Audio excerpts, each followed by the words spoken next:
Being an entrepreneur is not for the weak, and it's not for folks that want things to be easy, or for folks who don't thrive in ambiguity, or for people who are not comfortable having their feet held to the fire by leadership, right? And being told this is what success looks like, and this is how you can measure your effort to that success.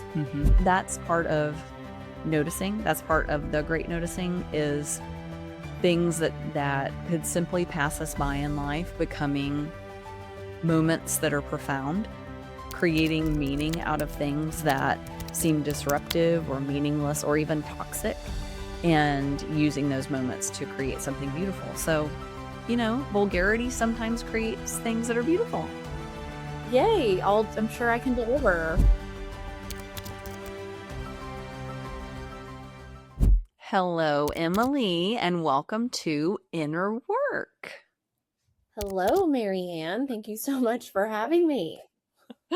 So, listeners, we have a treat today. Emily McAnelly, almost said Emily Means McAnelly, is joining us for the first time on Inner Work. Those of us who have listened to the Great Noticing podcast might hear her familiar voice. So this is in some ways the first collab between the Great Noticing and Inner Work, but it's really exciting, especially for me, that Emily is my sister and was able to join Collective Growth initially part-time in October of 25, and then came on full-time, I believe, in January. Is that right? Sounds right. Yes. January. And is absolutely killing it for us in business development. And so 2026 is just opening up in terms of relationships and initiatives and everything that Collective Growth is moving forward. And so I'm so excited to get to introduce Emily as our VP of Strategic Growth. Yay! If we had the applause sound available, that track, I would play that right now. And the crowd goes wild. So everyone, this is a big moment. Emily's first time on Inner Work. And so I think this will be kind of a blended conversation where we're getting some of the fun of the Great Noticing, a little of the seriousness, thought-provoking, philosophical elements of Inner Work, which is traditionally our business and leadership-oriented podcast. So this will be fun.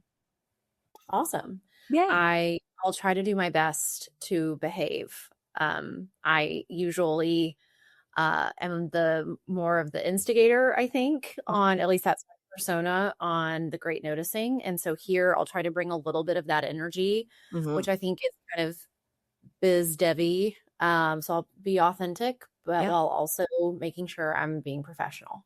I love it. And what happens. I don't want you to make any promises you can't keep. So I think we have fun with it. And that's part of noticing. That's part of the Great Noticing, is things that could simply pass us by in life becoming moments that are profound, creating meaning out of things that seem disruptive or meaningless or even toxic, and using those moments to create something beautiful. So, vulgarity sometimes creates things that are beautiful. Yay. I'm sure I can deliver. Yes, I'm counting on it. So Emily, you lived, of course, a full and beautiful life before joining Collective Growth. But what brought you here? What made you finally, because we'd talked about, wouldn't it be amazing one day to work together? Starting our own podcast was the first way to do that, and totally opened up vistas for me of what was possible, just doing something I didn't know I could do.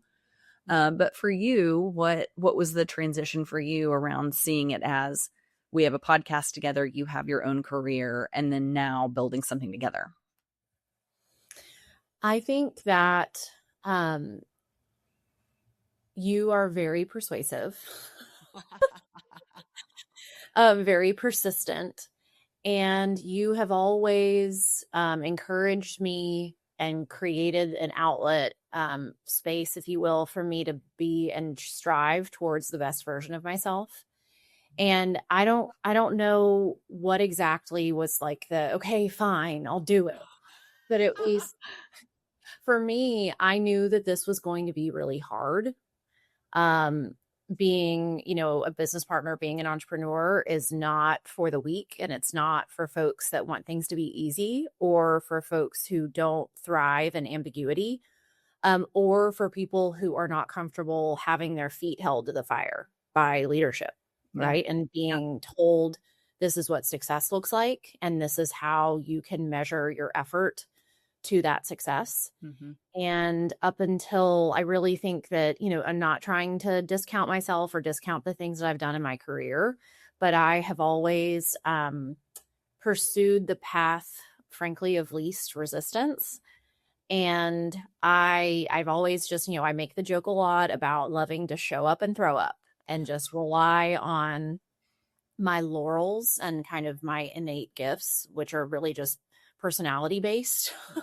And I guess, and intuition based. I think I have good intuition. Yeah. But I'm not sure exactly what was the moment, but I think I finally stopped fighting it. And if it was like God saying, pulling on my heart, um, you know, telling, or just really what the feeling that I had in my chest about like this door opening and how this could be something really powerful. And why don't you lean into that fear? Like, and, getting comfortable with the uncomfortable and Mhm. saying, I want to be the type of person who pursues things that scare me.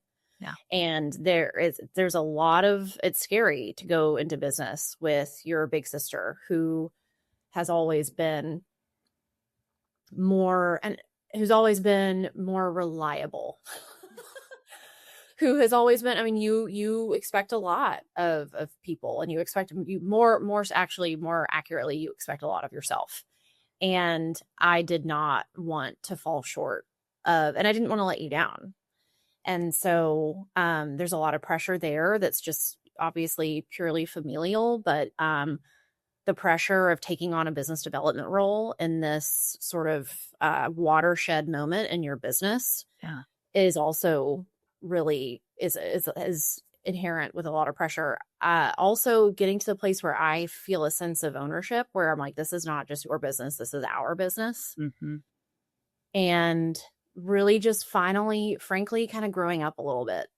I've always been the baby of the family, and I've always loved being in that kind of that bubble of baby, and how, there's all the birth order theory has certainly um, proved to be true, at least in my circumstance.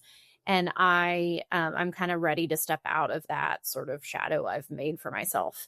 And um, I'm not sure exactly what the inflection point was, but it was like, okay, look, do you always want to rely on other people for your stability and to enable you to achieve your goals and your dreams, or do you want to start to do that for yourself? And Yeah. I didn't, whatever it was, something said, just go for it. And I'm so glad I did. Yay.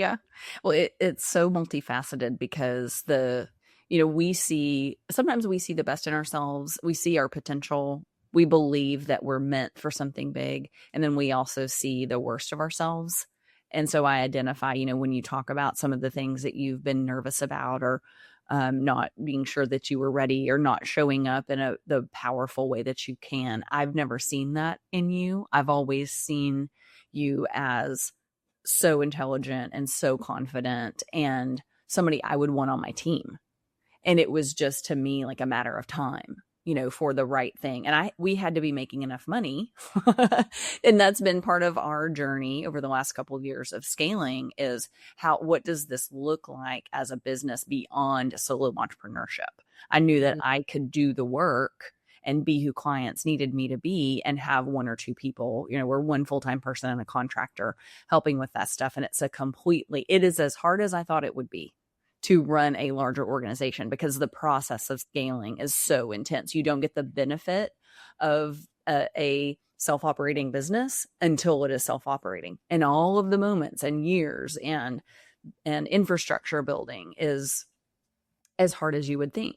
But I think you second guess. I never second guessed it. Like, I knew this was happening. I knew this was coming, and it was exactly what I wanted. And it's been funny to hear, not funny, but interesting to hear your perspective around it.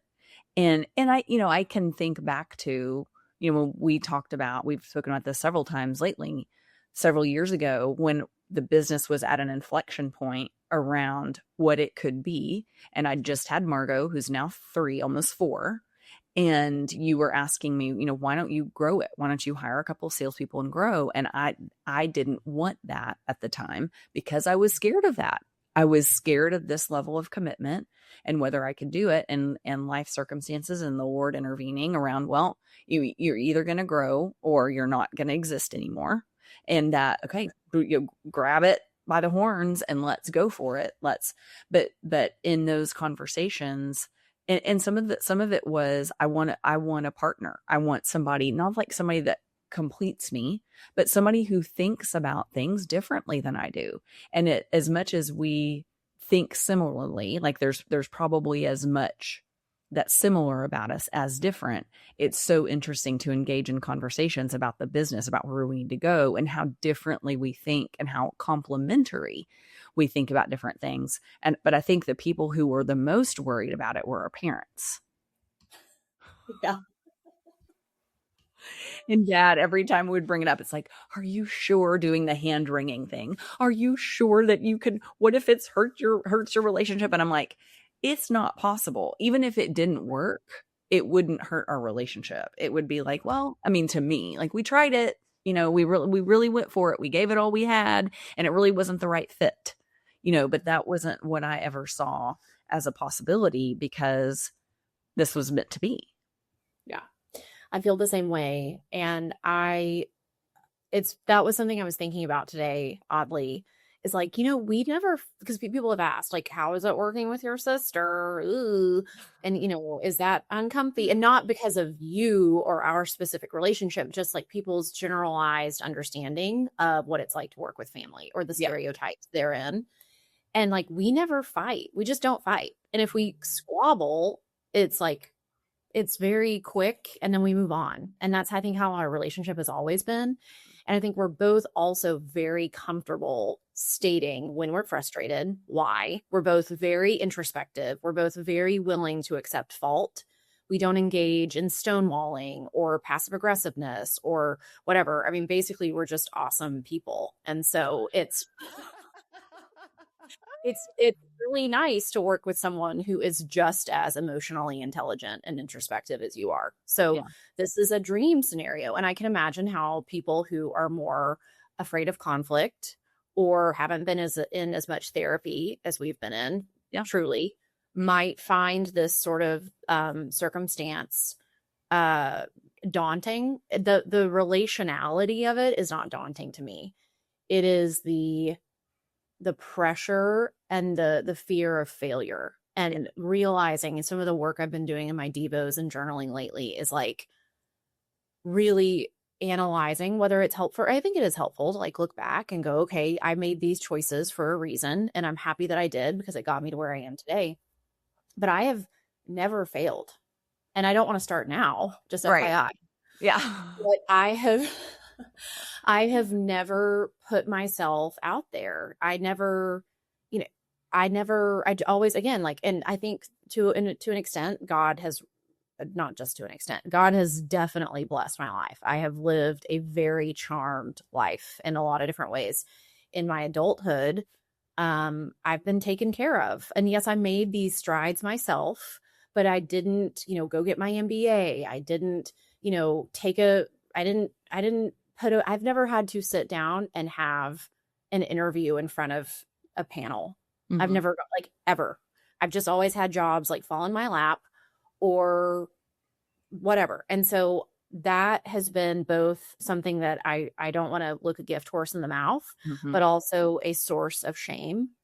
And I don't have those reps in to know how to handle failure and how to just get back up and dust yourself off and keep going, and how to pivot and how to be agile. And so I'm trying to teach myself that live. And maybe I'm not giving myself enough credit for failure that I have experienced. Oh, you've had failure. You've had failure. Perhaps it hasn't been visible. I've had these very under the sur I don't know. My failure Well, has not been. we both grew up playing soccer, played soccer in college. There's something there about, even though I didn't take that growth mindset to the intellectual realm, it was only as an adult I started really understanding the foundation that sport had given me for how to try and fall or fail and get back up again non-judgmentally, which is noticing, right? But I think that was a huge foundation. And there are, even if there were things you didn't go for, dealing with the normal disappointment of life, even in Yeah. even in living a charmed life, there's enough disappointment that we're dealing with that helps us build. Being a mom, I mean, there's a lot that you draw I'm from. definitely failing at motherhood. Um, I think, but to the point, okay, so just to be like fully, because I think like that's the beauty of like having these podcasts, right? Is it's like people, and I've had friends go, "Oh my gosh, you look so put together and everything seems so easy for you." And I'm like, that's sales, That's baby. the Like razzle that dazzle. Yeah. razzle dazzle. I have this mask of like I got my cute little bangs and like my cute little outfits and like, But that's I lost. also true. That's another part of us that is true, that Yeah, balances out, you know? right. Well, in like soccer, I have always walked away. I've quit. And so I've put myself in these like upper echelon situations where I could say, oh, well, I was a D1 athlete, but I'm a failed athlete. Like I can make a little joke about it and like Yeah. walk away. This is the first time I am going all in on something and not holding back. And, I'm foregoing the pleasures of the flesh to Like tennis. like tennis. I'm playing tennis like once a week. I'm not, having like cocktails at lunch with my girlfriends. Yeah. I'm acting like a big business lady. And I'm doing that all on my own in my little shed with all my workout equipment behind me, not in a structured environment. Like this is me trying to turn it around and sound like less like, oh, woe is me. But I am stepping into something that scares the ever loving poo poo out of me. Yeah. Because it's like, if I don't take this company 10x, that has a ripple effect in a lot of different ways. And I think the thing that would break my heart more than anything is how deserving you are of success and how you are, if anybody would be the most incredible steward of success, it is you. And so like, yes, I want success for me because that feels good. And I want success for my family, but I want success for this business, for this business just clawed out of the earth. And I want to like finally put my innate, like my ability to make connections really easily. Yeah. I want to put that to a greater good. And I think the greater good is you. Oh. Well, I think what we're meant to do in the world is a greater good. But when I think something that you've brought out and I've thought about in the last couple of years is you've always felt like and voiced more to me that I make things as hard as they can be. Like to take a challenge and make it as challenging as possible. And where people have criticized you, and I've had these feelings before too, is like, it's not as easy as you make it out to be, right? Like everything isn't beautiful and fun and roses and amazing. And our hair doesn't look great like yours every day. And the truth is that both of the things are true. Life is hard. It is devastatingly difficult at times. And it's also way easier than we make it. Like, and where is that? And I think that's a balance that we bring, I think, to the team around what's the rigor of what we're going to move forward. How do we honor the needs and the desires of our clients at the same time that we're bringing light and bringing joy and talking about possibility? And those are things that I think we both do in different ways, but it's really interesting to see how we're blending it right now. Yeah. Wait, so who are those other people other than you that criticize me? In our family. Okay. Yeah. Well, I mean, just like with the soccer team, like that you're frivolous or what, like Not that. yeah, the Right. words were you're not, it was like a lack of dedication. Oh, discipline. It was always a lack of discipline. Yeah. That has been this like word that's like floated around or this phrase that's floated around in my brain. And I think I just accepted that. Like, yeah, I'm not disciplined. Mm-hmm. And then I have decided to pursue things that would enable said non-disciplines. And but it's funny where I'm like trying to find this balance, and I'm just not, I would like to be like the type of person who goes to bed at 9, wakes up at 5, gets a workout in, does her Devo, is all ready and like bright-eyed and bushy-tailed by the time I have to wake up the kids at 7 for school, right? Yeah. That is who I'd like to be. I don't know what's keeping me from being that person. Mm-hmm. And through the lens of scaling, right? Like if we're talking about like the Ben Hardy 10x scaling methodology or platform or system or whatever you want to call it, belief system. If all of my actions and worldview and the way that I operate as an individual, I have to frame it as I'm going to operate as that person who's reached 10x. Yeah. Right. Mm-hmm. So there are things that I have got to start, I love my fairy books, right? I can't be reading. Read any fairy books in a while.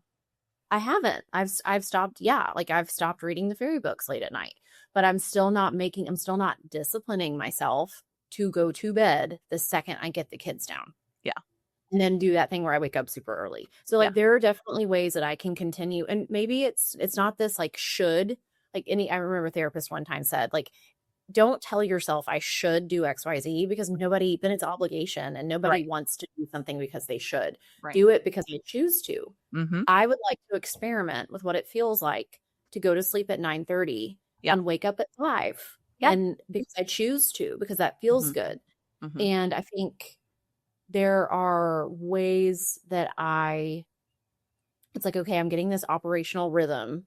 Like I'm slowly but surely chipping away at what it means to be a success story. Yeah. Right. Like I've made the hard choice. I plunged. I took the plunge. I'm in the deep end. You jump in and you figure it out. I jump in and I'm figuring it out. And Lord, I mean, this is like, there have been times where this has been so overwhelming that I'm like, oh, this was exactly why I didn't want to do this. Right. Because it's scary and but there have also same time though, you like, I remember the most one of the most recent times you said that, like when we're trying to go big, we're trying to sell big, and we're engaged in sales cycles now. Mm-hmm. And I never actively sold before. The business that came along was the business that I had, and it was enough to sustain me and one other team member, and felt blessed to have that. And now we're trying to discipline ourselves and create the sales engine, which is a whole different experience. And our first run as business was not coming through, and we weren't hitting, I think, like, and we're people of faith. So I anticipate, I'm sorry if the dog's barking. I don't know if I can hear that. We anticipate we're going to set a goal. We're going to pray about it. We're going to do our best. We're going to be good people of principle, and it's going to happen. And God's going to show up, and God has been showing up by not meeting those original goals because of what we're learning through it, and how we're strengthening the system, and how we're strengthening our relationship and our faith in him, and the goals are getting bigger. And so we're pursuing things we wouldn't have otherwise. And so, as we're praying and dreaming and building and expecting God to coming through is looking different than we anticipated. But I remember you saying this was, the first round of us not meeting goal. this was why I didn't want to do this. And I didn't want you to be disappointed in me. And I was like, I'm not disappointed in you. I see all of the efforts and everything that we're learning toward meeting the goal. And while I believe that the goal can be met, it doesn't mean that it's going to be. Yeah. I think too, we're almost in a startup phase where Absolutely. we're establishing product market fit. Scaling is not for the faint at heart. And you have to, what does that even mean, right? You have to understand, you have to get really focused and really clear on what scaling actually means to you. And that is something that I'm so grateful for, the way that we work together in our partnership, because it feels, even though this first quarter didn't go the way I'd hoped it would, it doesn't feel like the sting of rejection, because I know all of this awesome, yummy, sticky work we've been doing in the background. And it's like that. I keep using this metaphor where I'm like, nobody watches a movie and stands up and cheers at the end because everything just went perfectly great for the protagonist. Yeah. Where the protagonist, has this life story where everything was just easy, and then they followed this path and they had went from success to success to success. Yeah. And then you see them sailing off into the sunset on their yacht, and everyone's like, yay, that was so inspiring. No, we're kind of trudging up that mountain. Yeah. And it's, we're hitting some mountainy potholes, and I've twisted my ankle, and I ran out of provisions, and I'm thirsty. But by the time I reached they sent me new boots from REI. Yeah. And I've tore my meniscus, but at the top, that view is going to be so, we're going to soak it up. Yeah. And I'm grateful. And that, this was probably, it's just dawning on me, girl, this was exactly what you needed. You needed a little, I did not need to go into yet another scenario where good things just happened to me, because then I'd look back on this in 10 years and be like, I'm a failure. I've never done anything. Everything's just so easy. Oh, right. So this is, but at the same time, not to make light of what it feels like. I think this has been such a joy. I'm so glad I said yes. It feels like just the right amount of structure and strife, but also it's way more, there's way more joy, and there's way more excitement, and there's way more good stuff than what's hard. And also I love it, right? Stoicism. Anything that happens to me throughout the day that's hard, transformational. I love it.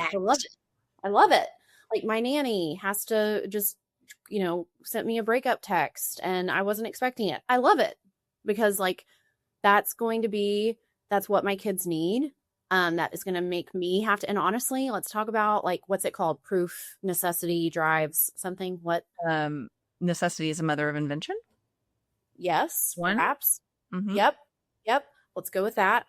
I am going to have to be more structured. I'm not going to have another person in the house that I can rely on to pick up the pieces if I drop the ball, or forget this or forget that, or stay up late, too late the night before reading my fairy books, which I don't read anymore. But if I were reading them, stay up until 2 working on proposals.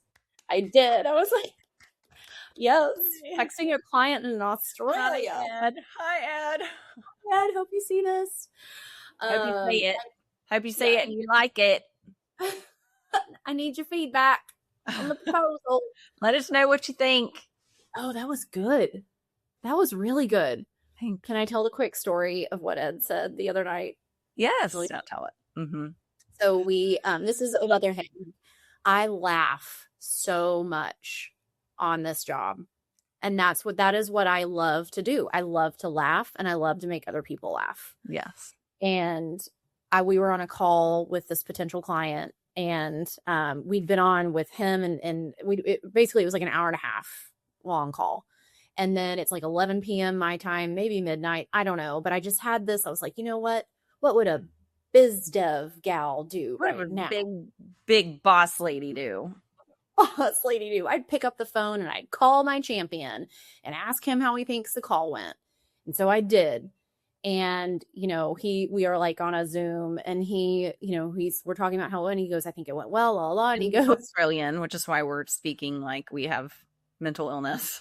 yeah, he's Australian. And he goes, it's like, don't take this the wrong way. That was good. Don't take this the wrong way. Which you're like, uh-oh. And he goes, but seems like your sister has the brains. And then he goes, and you just package it. And I was like, that's sort of it, Ed. That's it. Shrimp on the bobby. You got it. Foster. Foster is Australian for beer. Yeah.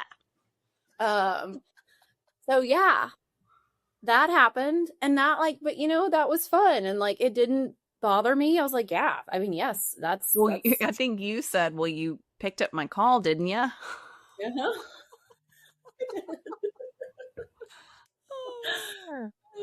So this is get back to your original question. I don't even know what it was. Probably this is the best, part of the meandering conversation.